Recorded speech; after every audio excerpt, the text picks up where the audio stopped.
What's up, butter babies? It's your girl Bo, and I'm finally back on YouTube. Yes, love, I'm here, back, and she's better. Anyway, I'm here with two of my very lovely girlies for this new segment on my channel called With the Girlies, where we just sit around and talk about things that run through girls' minds all day, every day. So before we get into the nitty gritty, I am going to give you scenarios later on in the video where you guys will tell me what you would do in that situation. But first things first, I want to understand, like, for you guys, how do you understand desirability, and when did you realize that, oh my goodness, I may not be the chosen one? Like, when did that happen for you? For me, it happened in primary school. That's when I realized, oh damn, like, there's things that are seen as attractive, there's things that aren't seen as attractive, and where do I fall between these lists, or on these lists rather? I don't think it's something I came to realize. I feel like it's something I always knew of for as far as I can remember, because my cousins used to tell me about it, you know.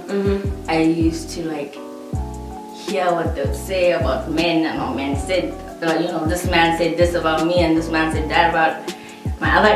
I think for me it stood out especially in primary. I was always one of the darker kids, so you know, in a society that views, you know, light skin as the right skin and kind of things like that, like, you know, it's always like in the slightest comments, but hey, like things like that. Or if you were a little bit lighter, you know, or during the school holidays, you know, those kind of things. Like that comment, guys. Like, why do you think that's okay to say to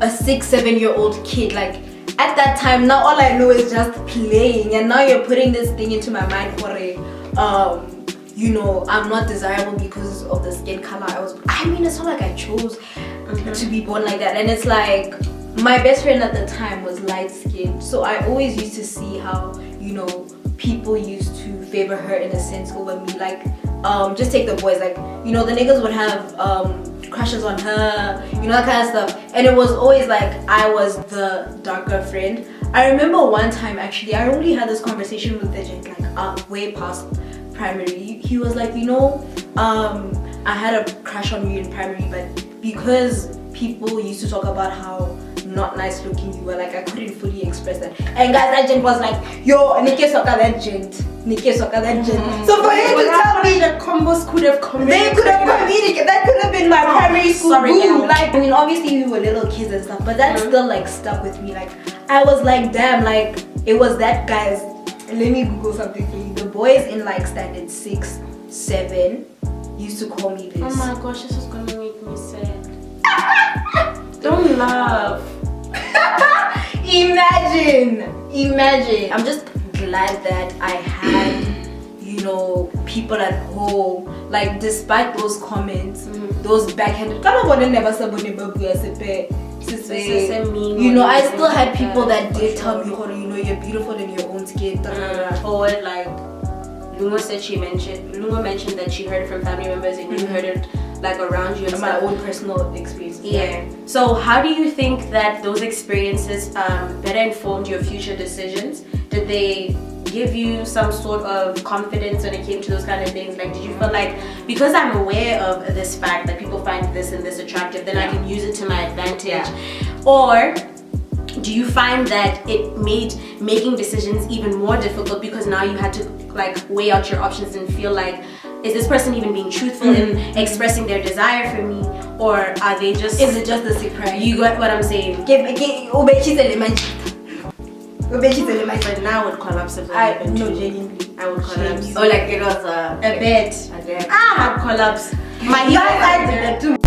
Are you going he did that to me on the first day of high school? I'm sure we've all experienced that thing of being that bitch's friend, right?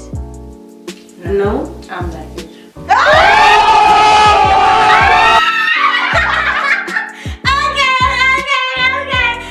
Okay. Like, where you feel like your friend, underdog, yeah, not necessarily the underdog, but where you feel like your friends or whoever it is that you hang out with is seen as hotter than you. Yeah. Hotter than you. Because either way, whether you like to admit it or not, people generally like to do that, pin people against each other. Exactly, especially ranking them. Yeah, I hate rankings so much. I hate that. I hate that stuff on Facebook, and I hate it to this day.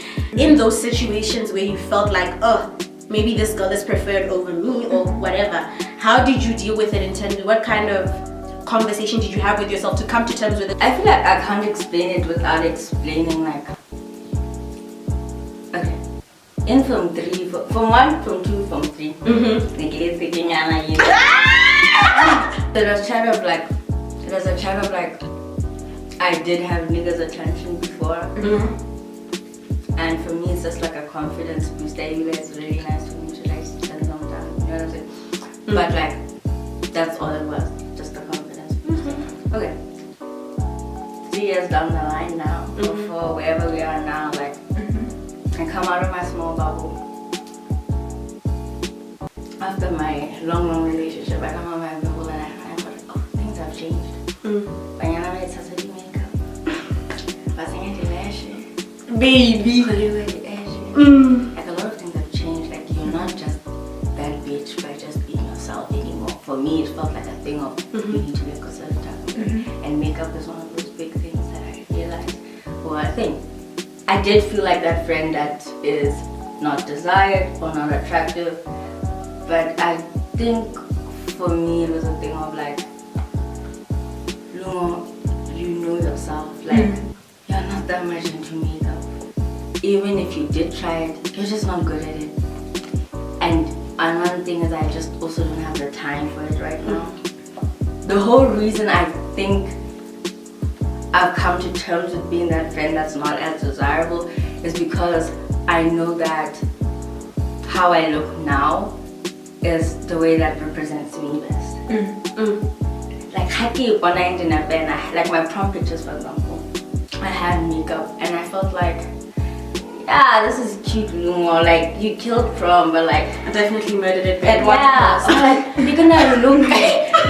I'm already looking back at these pictures. I'm like, oh, babe, this is not you, love. Really? Like, I don't resonate with that bitch in that photo. I wanna look at my picture and be like, hey, love, like, I remember you, what you were going through at that time. That's the meeting, right? People do it to put you against.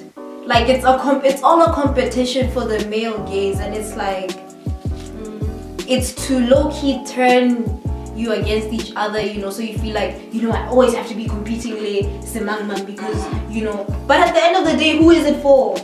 Male attention, like the male gaze. And it's like, once you put yourself in a position where you're not doing things for the male gaze or for other people, like Noah said, you really become this new person that does not care, or you know what, Semang thinks I look attractive in this, so this. No, you start doing things for yourself. I hear you both, and I love those messages. Very empowering, ladies.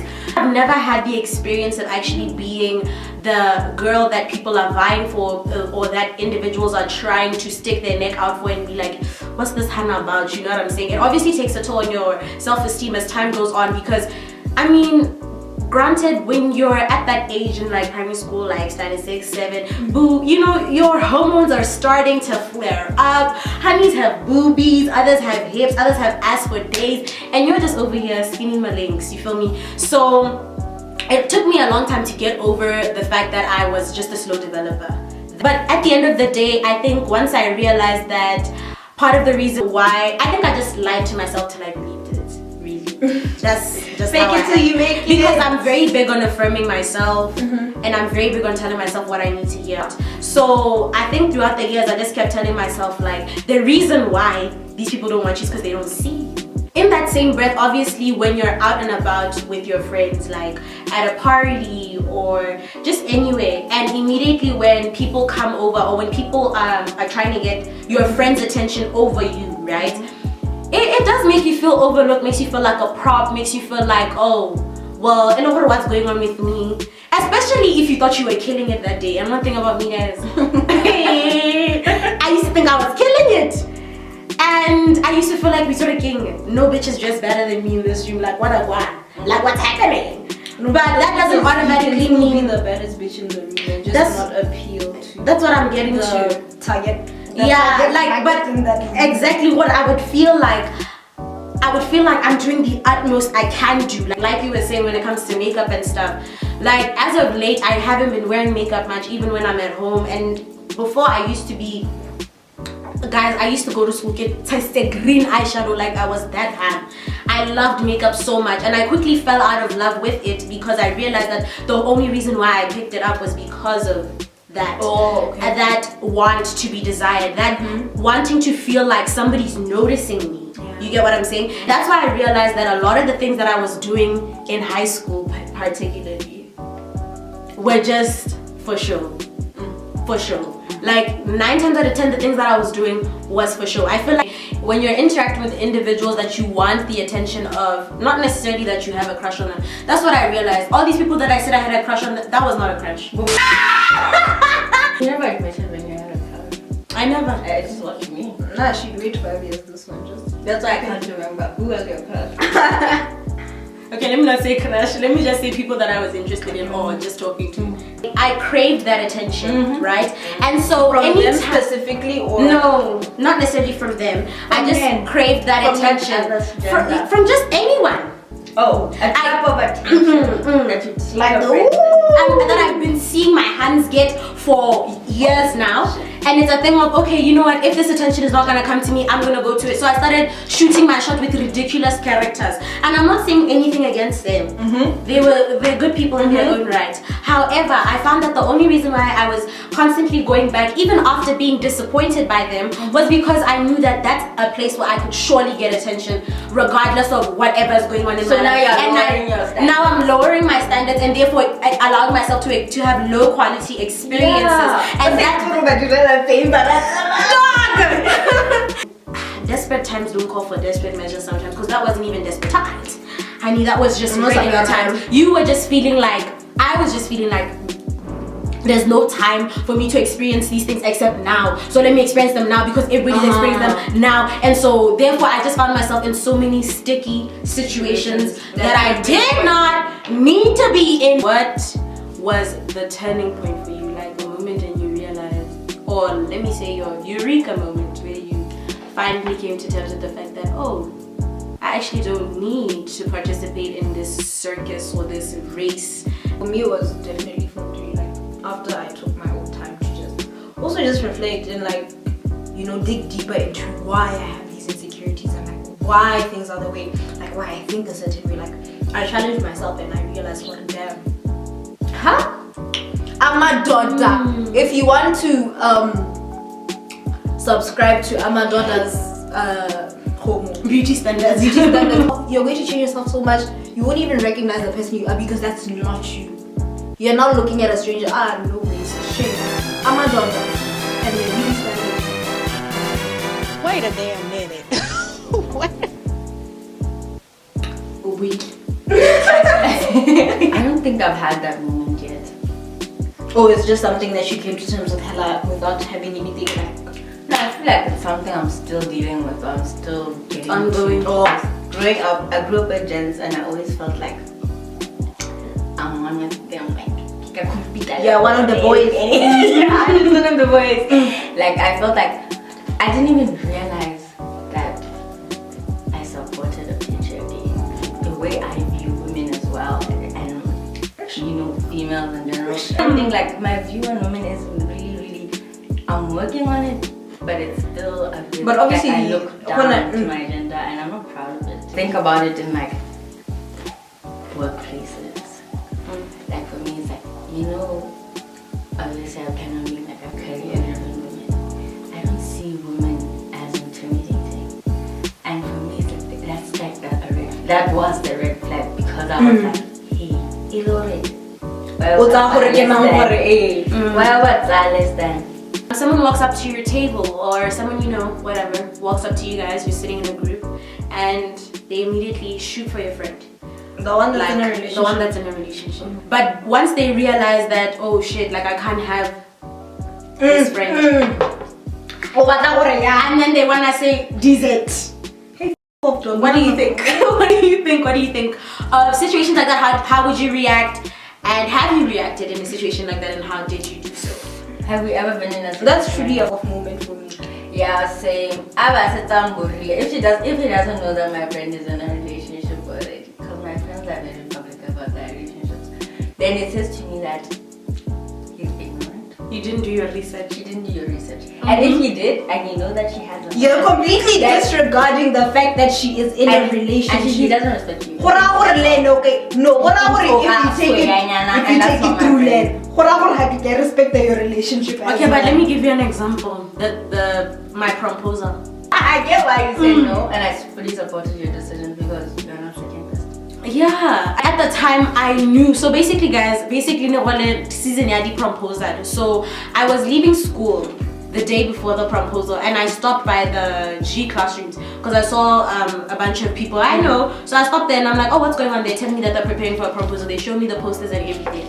Then lo and behold, the hand that was supposed to be asked, who will remain unnamed for the purposes of this video, her boyfriend said, nah, you can't ask my hand anymore. Oh yeah, what happened? Because this guy had asked for permission to ask her, I guess. Yeah. And he was given permission. Then couple 5 p.m. Yeah, Kabo said, never mind, I take it back. And emotional.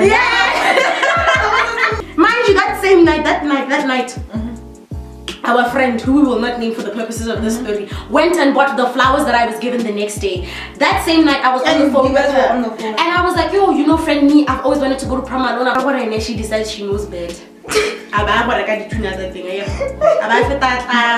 The next morning, and she helps facilitate this proposal in assembly, guys. By the way, it was in assembly in front of 9 people. Now the whole day, everybody's asking, how are you feeling? How was it? People that don't even know my name saying, I'm like, no, I'm such a shy person. We need to show them how to walk on stage, guys. Obviously, when I realized, dog, and now I'm the second option, I'm like, what the hell? What are you saying to people that you wanted in the past but didn't want you at that time, and then later on they're on some, let's see what we could have been? What am I saying to them? Like, what would you say if an old crush of yours hit you up and said, because I get desirable, not other reasons. Before they didn't want you, but now they do. Besides the fact that, you know,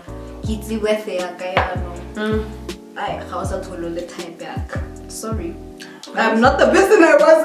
I'm not the same person I am today. Now my crush family is doing me. So like, what? He doesn't even know he was my crush. Hard to this day. He doesn't know he was my crush. I just thought like maybe like texting him like, hi, how are you? Would be like, because you think that's enough of a sign, dog. Like, what else do you want me to say? No shame. I'll just be like, you get what I'm saying? I'm sorry guys, tell me if I'm the only person who's like this. Do you guys ever feel like how casual and how at the time of day, like it's a flex for them? Yeah. That's how I feel all the time. Like whoever. And I don't think there's anything wrong with that. I am a flex babe, you know? But I'm giving you so much To flex about. So much. Fully. Ah, thanks guys for seconding and thirding that. No, thanks. fully. Please make sure you give this video a big fat like, comment down below your favorite parts, any other questions or topics you'd like us to discuss, or any other girlies you'd like to see on the channel. I will see you in my next video. Bye, better babies. Peace out, niggas. Thank you for watching. Bye.